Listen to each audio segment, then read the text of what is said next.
নতুন যে ad hoc committee গঠন করা হয়েছে এবং যা আইসিসির নিকট প্রেরণ করা হয়েছে তার সদস্য সংখ্যা মোট 11 জন, সভাপতি সহ। আমি সভাপতির নামটি সবশেষে বলি। আমি এবং লেডিস ফার্স্ট প্রথম নারী সদস্যের নামটি উচ্চারণ করতে চাই। তিনি হচ্ছেন রাশনা ইমাম। রাশনা ইমাম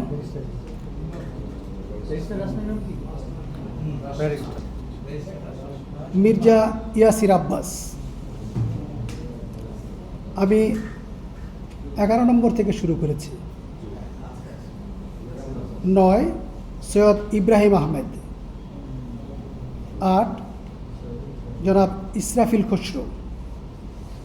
7 জনাব মিনহাজুল আবেদিন নান্নু।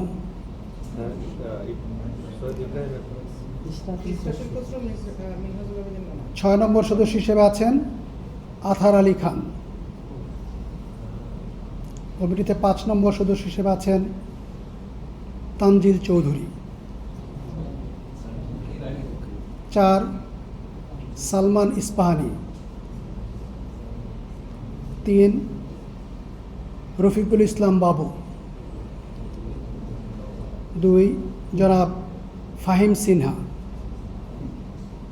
এবং আমাদের বর্তমান অ্যাডহক কমিটির সভাপতি হিসেবে দায়িত্ব পালন করবেন জনাব তামিম ইকবাল।